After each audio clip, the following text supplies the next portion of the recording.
r/no sleep, posted by user travisliebert. I've been a search and rescue diver for 12 years. We see a lot of strange and disgusting things, but what I saw last week has me questioning both my job and reality. Part 2. Despite all the things that have happened, I've decided to stay here. To be honest, I fully intended on leaving as soon as possible after my last post. But that changed when I went to Michael's funeral. It was a grueling experience. He was only 22 years old. His girlfriend cried the entire time, and I couldn't help but feel guilty when I saw his young friends carrying his casket to its final resting place. His death never should have happened. I had another nightmare last night. This one was the worst yet. Just like last time, those hands reached up from the darkness and grabbed me, covering my mouth and pinning my arms to the bed. That sickening fishy smell turned my stomach and my eyes began to water as I struggled against them. Then 2 more hands rose up and held my eyes open. I watched in horror as a face protruded from the ceiling above me. It was like the one I had seen at the water, all green and mossy. Tears began to stream down my face as I recognized its features. It was Michael. "Why did you do this?" he said, cold black fluid dripping from his mouth. I tried to respond, but couldn't pass the hands that were clasped over my face. Why? Why? Why? Why? Michael went on, his voice becoming raspier with every query. I laid there for what feels like hours, while he stared down at me and asked why I'd done this to him. I woke up in a cold sweat and could have sworn that disgusting smell still permeated my room. I'm beginning to think this is all my fault. I should have heeded warnings about bad water. I don't think I was the first to go there, but I was the first to see the truth of it and come back alive. Bad water isn't just well known amongst divers. There's a variety of local legends about that part of the river, and when I think back, I recall hearing something about hands that dragged people to the water's depths. Growing up, kids would spread rumors and folk tales about bad water, and the river as a whole. As I got older, I assumed they were just stories that grown-ups had made up to keep us away from the dangerous rapids. I began digging into the history of our town. Legends go back as far as anyone can remember. And even the natives told stories about the river, treating with a certain fear and reverence. I found an eerie familiar description of a native myth about the river. It was in the library archives as part of a local university professor's thesis regarding metaphorical folklore. The myth tells the tale of a young man who lived by the river. He had everything he had ever wanted: a beautiful wife, a son, bountiful harvests, and a warm place to sleep. However, that all changed when he was overcome by a terrible sickness. That sickness spread to his wife and child. He recovered, but his family didn't, and he was left alone. He still had a warm bed at night and healthy crops, but he fell into a deep depression, unsure of what to do with himself. He would wander the river's edge for hours, silently hoping that one day he would fall in and be swept away from all his troubles. One day, while pacing the riverbank, he heard his wife and child crying out for him. Frantic, he searched everywhere for the source of their voices. They began to tell him that they were living happily in the river now. His family urged him to dive in and join them, so that he too could live happily. Without a second thought, he jumped in only to drown, cold and alone. The person who examined that myth believed it to be a warning against desiring things that we've lost and getting caught up in the past. I now know this isn't true. The myth is a true story and warns people against the dangers of those things that live in the river. Through further digging, I found that there's actually a lot of native lore about the river. Many of them are similar to the story I told you about, but there are others that make this whole situation seem a lot more complex. Many of them reference some kind of god or spirit that natives worshipped. There are a few different translations, but the most common I've seen is King Moss. Some stories refer to him as a personification of the river itself, while others describe him as a spirit with whom the people struggled. However, one common theme is the existence of a sort of pact made between King Moss and locals. Some of the stories made it sound like they sacrificed people to him in order to quell his rage, while others described a situation in which he was to be left alone in exchange for not actively hurting humans. I can't help but be reminded of the agreement that Moose and the others mentioned. Could they be referring to the pact similar to this one? I don't know about this whole King Moss myth, but after all I've seen, I'm almost willing to believe anything. After that, I got the idea to plot out all the disappearances and deaths that have occurred in the past few decades. What I found was pretty typical. Most reports were evenly distributed around the most dangerous parts of the river, as well as areas where the most people tended to gather. However, I noticed an unnerving trend. Reports in which there was no body recovered almost exclusively in the areas around Badwater. As far back as the reports go, in those areas, a body was only recovered about 15% of the time. This was commonly attributed to the strong current there, which supposedly carried them too far to be found. But now I know the truth. The hands got those people and dragged them down to feed. However, while doing this, I noticed something even more intriguing. I was using a couple of different maps to plot out the disappearances when I realized there was inconsistencies between the two. Curious, I looked at a few more maps and saw even more inconsistencies. They were all relatively similar aside from a few changes due to creeks drying up and urbanization. However, there was one area deep in the forest west of Badwater that didn't seem to match up on any of the other maps. Some of them indicated nothing but forest there, while others showed a small lake. A few of the older maps even depicted a cave system. I used Google Earth to look at the area, but something strange occurred. The picture was incredibly pixelated. Everything around it was clear, but it became blurry as soon as I toggled over the area where the map was inconsistent. It was still somewhat visible, but I had difficulty discerning anything other than tree coverage. I'm surprised that I'd never been there before. I've spent a lot of time wandering the forest, and I somehow never managed to stumble into that place. I'm going to check it out soon. I think the secret goes deeper than Moose and his crew. There's more to this, and I'm determined to figure it out. Wish me luck, and if I don't come back, well, just wish me luck. Fuck. I fucked up. After discovering that strange area on the maps, I decided to go there. I packed everything I thought I'd need. Hiking gear, a camera to record my findings, emergency flares, and a gun. I wasn't going to let myself get caught off guard. By that point, I was determined to get to the bottom of the town's strange mystery. I headed out at about noon, deciding it was best to do my exploring in broad daylight. I wanted nothing to do with those things that came out near the river at night. The lures, as Clyde called them. Speaking of which, there have been 3 disappearances in the past couple nights. I have no doubt it's the work of those eerie faces. The other SAR divers have been searching relentlessly, but I've called out sick every day. I want nothing to do with Moose and his crew until I figure out what's going on. I feel a little guilty about it, but I'm hoping that my investigation will save more lives in the long run. I headed toward that strange area I had discovered, choosing to move through the densest part of the forest in order to avoid running into anybody. The hike was surprisingly long and arduous. I could hardly find my footing after all the rain we'd had. Within 15 minutes, I was soaked to the bone, covered in mud, and nearly broken my camera twice. The trip took incredibly long, longer than I expected. It seemed as if I was circling around the area without ever getting any closer. I scrutinized my phone closely. I had been using it to guide me, but somehow, I kept getting off course. My destination should have been directly to my east, just over a mile away. I turned in that direction and headed straight, but when I looked down at my phone, I realized that somehow I veered north. I was a little closer to my destination but grew more distant with every step in the wrong direction. I don't know how to explain it. I just keep veering off course without intending to. This persisted for several hours, and I feared the sun would set before I even got there. But I grew closer, little by little, until finally I reached my destination. The sight of it bewildered me. A soaring rock structure stood in the center of a large clearing. The structure is hard to explain. Imagine cutting off the top 500 feet of a mountain peak, and then just plopping it down in the center of a field. That's what it looked like. An unconnected stone structure that rose to a jagged pointy tip. It gave the distinct impression of a pyramid, though lacking the smoothness and straight angles that one would expect. A fissure in the front appeared to lead into a passageway.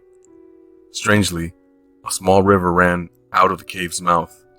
It only appeared to be about 10 yards wide, and meandered across the clearing until it diverged into the woods.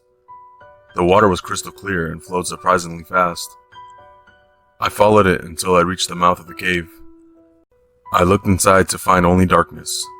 The passage had gone back as far as I could see. It seemed to be relatively straight, with no tunnels branching off. I entered the cave and noticed the air immediately grew colder. It must have dropped at least 10 degrees from the outside. I shivered and zipped up my jacket. The river continued as far as the passage did, and I followed it as I delved deeper into the strange mountain. I noted that there were no stalactites or stalagmites in the cave. While it lacked any of the smoothness or markings that would indicate a man-made tunnel, it also didn't seem to be natural. The whole place had a strange air about it. I continued deeper until I was sure I must have been in the heart of the structure. At that moment, I noticed an eerie bluish light in the distance. It grew closer and brighter until I almost didn't need my flashlight. The passage grew narrower until I was just barely tiptoeing around the edge of the river. The light brightened until I suddenly found myself in an enormous round cavern. The walls were covered in thousands upon thousands of small glowing green insects, glowworms. I had heard of caves like this in New Zealand, but I didn't think they existed here. However, what drew my attention sat at the center of the cavern.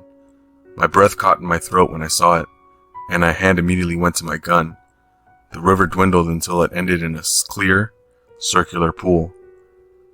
In the center of that pool rose an enormous stone throne that seemed carved directly from the floor of the cave. It was adorned with beads, reflective stones, and precious metals. Normally, I would have found it beautiful, but that beauty was ruined by what sat at top of it. I can only describe it as a figure. It must have been at least 14 feet tall and sat straight, almost regal, on top of the throne. Its hands rested on the arms of the seat, and a stone crown sat atop its head. Dark green moss comprised the body, much like the face I had seen by the river. Black stones sat where the eyes should have been, and they stared sightlessly down on the length of tunnel that I had just came through. I shivered at the thought of that thing watching me the whole time I had been approaching it. There was no doubt.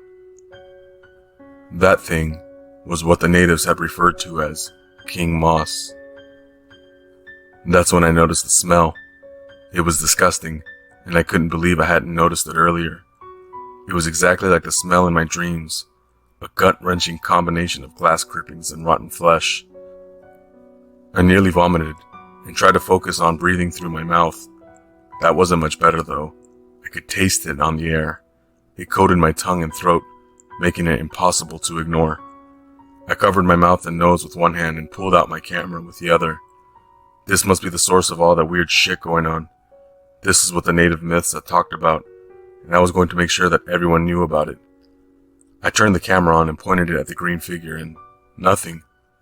The image was too blurry to discern. There was just a mess of black and green shapes smudged across the screen. I rubbed the lens on my shirt and turned it back to the throne, only to find the same as before. I couldn't get it to display properly. I was moving to wipe the lens again when I heard a voice behind me. "It won't work." I whirled around to find Moose standing there. He glared at me with a weary look in his eyes. "He has a way of staying hidden," Moose said, nodding to the enthroned figure. "Cameras won't work. Not even film. Hell, it's a miracle you even found this place. Most people would get lost." I slowly began to reach for my gun. He noticed the motion and threw his hands up in surrender. "Whoa now," he said. "I mean you no harm." "Yeah, right," I responded. Moose furrowed his brow. "Listen, you can keep your hand on the gun all you like. You can even point it at me if that makes you feel better. Just hear me out and promise not to shoot me for no reason." I kept my hand resting on the gun at my hip, but nodded. "You won't believe me when I say this, but I've been trying to protect you." Moose sat on the cold stone floor looking tired. His normally clean-shaven face sported a shaggy beard. Dark circle ringed his eyes. "Bullshit. Just like how you try to protect all those other people down at Badwater?" Moose remained silent for a moment. His eyes took on a distant look. You have no idea how much I wish I could have. I stared at him for a moment. He seemed genuinely sad. There wasn't any malice to him. He was just a weary old man. I kept my hand near my gun but decided to hear him out. What is it all this, Moose? Why couldn't you save them? He nodded to the throne once again. Do you know who that is? King Moss. The name sat heavy on my tongue, as if I had just spoken something terrible into existence. He chuckled. I see you've done your reading. Yes, that's what the natives referred to as King Moss, but do you know who he is? I reluctantly shook my head. There are creatures that existed long before humans on this earth. And then, there are beings that existed longer before them. He stared at King Moss. There was neither fear nor reverence in his eyes, just weary acceptance. He existed before most anything else on here. He was ancient when the first fish took steps on land, even more so when the first settlers made their way to this place. Maybe he's a god, or maybe he's just another creature like us. All I know is that he has powers beyond fathom. You can't kill him? Moose shook his head. That thing over there isn't him. I mean, it's certainly a part of him. Maybe something correlating to a head, but cutting off the head won't kill something like him. He's the river, he's the groundwater, he's the plant life in the water. He's everything. His influence extends beyond even the river. There's no stopping him. We can only abide by the Pact. I remembered the agreement I had read about in the native myths as well as the one I heard the older divers referencing. And what exactly is this Pact? I'm not entirely sure of the reasoning behind it, but King Moss seems to be a lethargic sort of creature. He doesn't like being challenged, even if his challengers don't stand a chance. He just likes to sit in silence and eat. Nearly 1,000 years ago, he came to an agreement with the natives. He would mitigate his power, relegating it to certain parts of the river, and only feed off those who fell in. In exchange, the people wouldn't attack him, and would let him eat in silence. One rule of the Pact is that only certain few people would be allowed to know of King Moss' existence. These people were to guard his secret and ensure the covenant remained unbroken. They were the protectors. The role was passed down generation to generation, and once the natives left, it was passed down to the settlers. Clyde and Ryan are the protectors now, just like their fathers and grandfathers before them. I had trouble processing all that he had told me. This went back so much further than I could ever imagine. What about you? I asked. I knew Moose had moved here when he was in his 30s. He couldn't have inherited the role of protector like Clyde and Ryan. Not long after I moved here, I was out hunting in the forest nearby. A sudden storm appeared. One like I had never seen before. I couldn't even see through the driving rain. I stumbled through the forest looking for any kind of shelter. I came upon this place. That's when I saw him. He glared at the green effigy with disgust. I told Ryan about it the next day. That night, he and Clyde planned on killing me. But then that thing spoke to them. It wanted me also to serve as a protector. Apparently something about me had caught its eye. He suddenly looked at me. You broke the pact when you came back from Badwater alive. I didn't tell Clyde or Ryan because I knew they'd kill you. But King Moss knew, and he became angry. That's why he started using lures again. It was a warning. What can I do? I asked. Moose looked to me and sighed. You really don't get it, do you? What? It took a while for me to realize it too. He gestured to the throne. He can talk to us. It's like a voice in our heads, but not exactly words. I can't really explain it. I glanced at the creature on the throne and shuddered at the thought of it speaking in my head. Okay, so? He knows you went to Badwater, and could have told Ryan and Clyde at any time. A cold chill ran down my spine as I began to realize what he was implying. So, why didn't he? Those two aren't opposed to killing anybody who threatens the Pact. Hell, They proved that just the other day with Michael. Michael? I'm sure you think it was those hands that got him, or maybe the lures that drew him in. That's what the others implied to me, though I doubt it. He had overheard us talking about the little boy who went missing a few nights ago. Needless to say, some of the things he heard were incriminating, and I have no doubt that Ryan or Clyde killed him and made it look like he was drowning. If he had been taken by bad water, the remains would have never been found. They killed him? I was bewildered. I knew that something dark was happening at the older divers were intentionally ignoring the threat that bad water posed, but I couldn't believe they would actually go out of their way to kill another diver. Yes, Moose said, and they would kill you too if they knew you'd been in bad water. So the question is, why didn't King Moss tell them about you?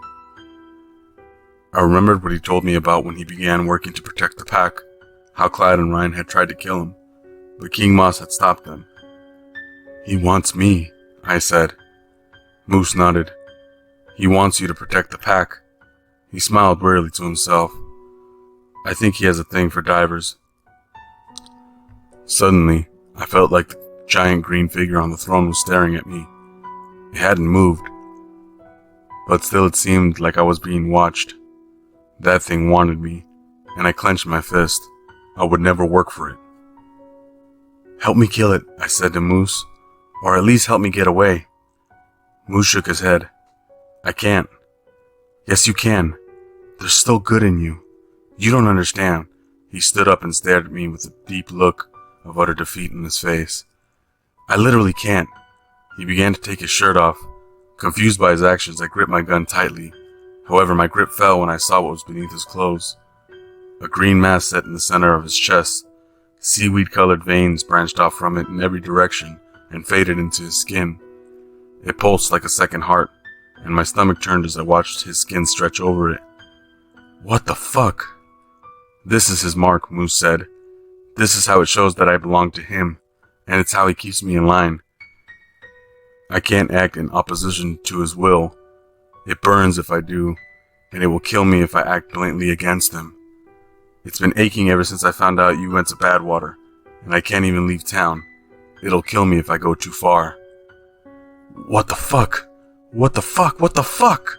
I backed away from Moose as I muttered it over and over. Things had just gotten so much weirder. I pulled out my gun and pointed it at him. Go ahead, he said. I don't care anymore. My hand shook as I put my finger on the trigger. I stared at him for what felt like an eternity before letting my hand drop to my side. I couldn't do it. I'm going to leave now. The words sounded hollow. I was badly shaken by that point. Moose shrugged. Go ahead. You can't escape, though. This will all end one way or another. I ran out of the cave, then, once out, I kept running. I stumbled through the forest in a mad dash. It's a miracle I didn't trip and kill myself. I ran until I got in my car and sped home. This will likely be my last post. I'm going to try to leave tonight. I have the bare necessities packed, and I don't care where I go. Anything is better than this. I don't know what King Moss has in store for me. If he's as powerful as Moose claims, then he might have ways of keeping me from leaving. I don't know. God, I'm scared. Wish me luck. Goodbye, everyone.